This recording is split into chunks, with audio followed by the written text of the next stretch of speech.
established rich coming right back at you. Let me say something that most people don't want to say out loud. Sometimes the biggest disappointments come from the expectations you put in your own mind. Not from what somebody promised you, but from what you believe they were supposed to do without them ever saying it. And that's exactly what happened with this situation between Danny Boy and Snoop Dogg. He said Snoop took a chain off his neck and put it on him during a video shoot. And in that moment, it felt like an honor, an acceptance. It felt like he was being welcomed into something bigger than himself. Because when a legend puts something around your neck, you don't just see jewelry, you see opportunity.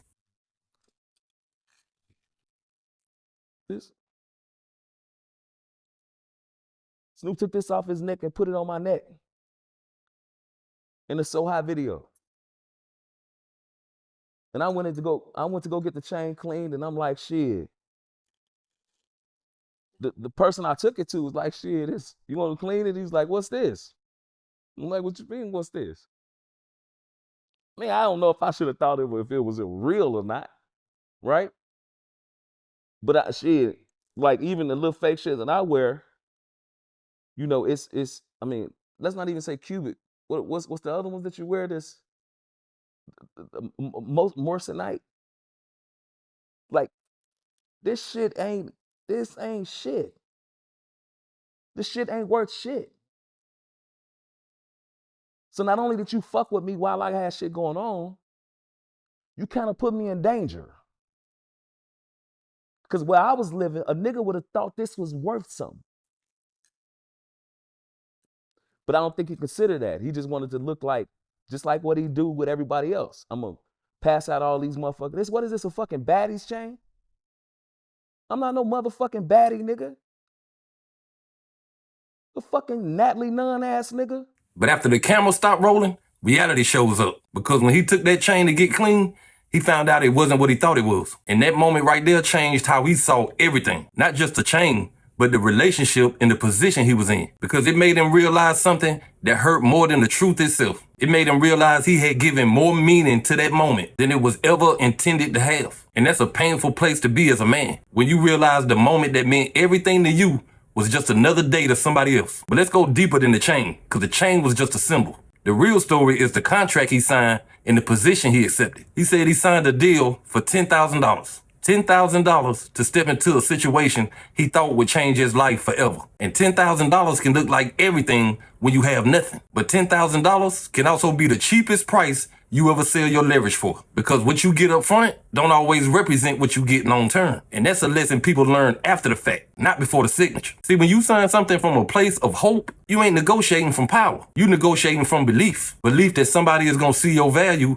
the same way you see it. The belief that somebody else is going to invest in you the way you would invest in yourself. But business don't run on belief. Business runs on leverage. And leverage comes from position, not potential. It comes from what you control, not what you hope for. And that's the part people don't like to talk about. Because it forces you to look in the mirror instead of pointing fingers. Snoop Dogg didn't force that signature. He didn't force that expectation. He simply operated from the position he was in. And that position was built on decades of power, leverage, and success. When you walk into a room with somebody who has more leverage than you, then the room belongs to them. And every decision that gets made in that room reflects that power dynamic. That ain't personal. That's structure. And structure don't care about your dreams. Structure cares about control. But this story ain't about blaming Snoop Dogg. This is about understanding what happens when you expect somebody else to build your future. Because expectation can be a beautiful thing, but expectation can also be a silent contract that only you sign and the other person never even knew existed. The moment people start talking about fake chains, most people think it's about jewelry. But men who have lived long enough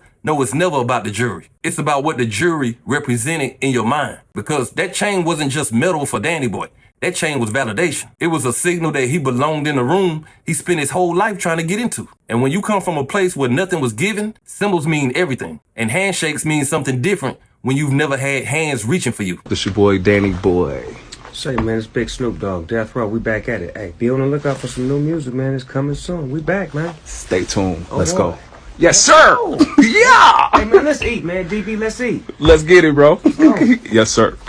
So when Snoop took that chain off his neck and put it on his, that moment felt bigger than words. It felt like that kind of moment that you think about when you lay your head down at night and think about how far you done came. But reality has a way of testing the stories we tell ourselves. And reality don't always match the emotion that created that expectation. When he found out that chain didn't hold the value he thought it did more than just disappointed. It forced him to reevaluate how much of his situation was real and how much of it was perception. Because perception is one of the most powerful forces in this business. Perception can make you feel powerful even when you have no power at all. And that's not just music, that's life. Men walk around every day wearing symbols that don't actually protect them from reality. But let's talk about the bigger picture that nobody really wants to address. Let's talk about what Death Row Records is supposed to represent right now. Death Row wasn't just a label. Death Row was a movement. It was a symbol of dominance, of authority, of cultural power that shaped an entire generation. When you saw that logo, it meant something. It meant that the person wearing it was a part of something elite and rare. But symbols lose power when they become common. I can't come in here. Hear me? Nigga, my hips don't lie. Look at the slides. Yeah, nigga, hold on. It's some more shit in there for y'all. I'm gonna match my slippers. Wait, this. Nigga, try it on, nigga. Quit asking what, nigga. Death Row!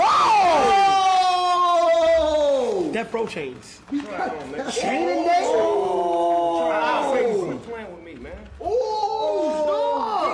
And when everybody get a chain, the chain stop meaning what it used to. Exclusive is what creates value. And when something becomes easy to obtain, it loses the mystique that made people respect it in the first place. This ain't about disrespecting Snoop. This is about asking the real question that people are thinking but afraid to ask. What is the actual vision for Death Row Records today? What artist has been built into a flagship that represents the future of that brand? Because running a label ain't about owning a name. Running a label is about developing the next generation that carries that name forward. And that takes time, focus, and commitment. You can't build an empire if your attention is split in 20 different directions. Snoop Dogg is one of the most iconic figures to ever touch a microphone. But owning something and operating something is two different responsibilities. Ownership is the title. Operation is the work. And the work requires a level of intention that can't be faked. Because people don't just watch what you say, they watch what you build. But let's bring this back to Danny Boy, because his story is more common than people realize. His story is the story of someone who believed opportunity would turn into transformation. And there's nothing wrong with believing in opportunity. The problem is when you expect opportunity to do the work for you. Opportunities open doors, but you still have to walk through them and build something that can't be ignored. And that's where accountability enters the conversation. Because every signature is a decision, and every decision has consequences that can't be escaped. You can't blame somebody else for accepting the terms that you agreed to. And you can't hold somebody else responsible for expectations